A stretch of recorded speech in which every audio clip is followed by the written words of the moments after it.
The most common reason that wheel bearings go bad is they get too hot. But if you're using the brake really hard, it overheats the grease inside of the bearing and causes it to burn. Bearings go bad usually 15,000, 30,000 miles from what I understand. So here's a wheel bearing. Right here you have your outer race, then your inner race, and this red part is where the bearings are located underneath this plastic kind of seal. And what the races are is they're what the bearings roll against, on the inside and the outside. So keep that in mind.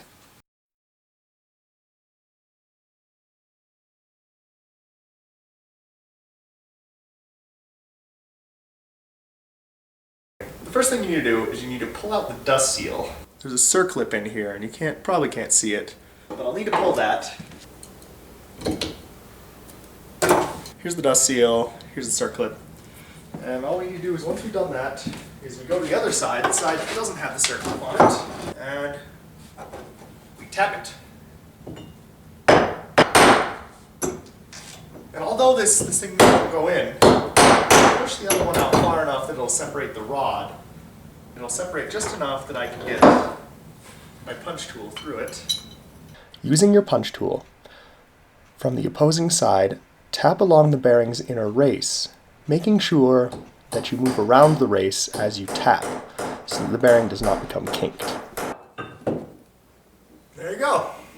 So, second side is easier, which is the side that has circlip on it.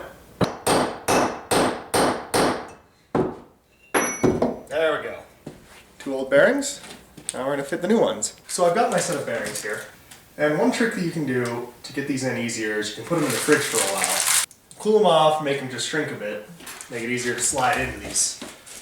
So I'm going to shove these in the fridge where I work. So I've taken my hubs and I've scrubbed them out as best as I can, trying to get rid of any sand that might be in there and even the grease as well. So I've done that and I've taken the rods, cleaned them out, cleaned these out, and I think I'm ready to tap in the new hubs.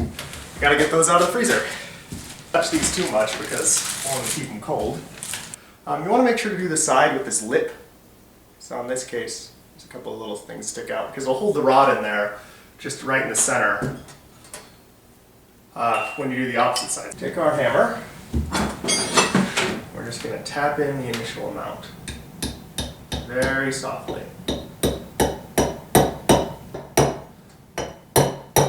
You don't want to dent this at all. Okay, so once you have it more or less inside, then you want to take a socket, one that'll fit over the center, the inner race, and then start pounding on that to get it interest. You want to make sure not to get something that's going to hit the balls here in any of the blue area in the case of this bearing, just because that'll ding up the ball bearings and it'll make them not work. There you go. It's one bearing in. So the next thing is you take your rod, put it in the other side. Before you put in the rod on the other side is to get your circlip back in. I hate circlips.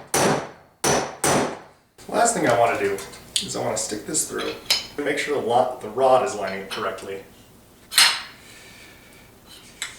And there you go. After we've done that, then we take our seals, our dust seals, apply a bit of our water-resistant molybdenum grease, just enough to make sure that good enough. Alright, thanks for watching.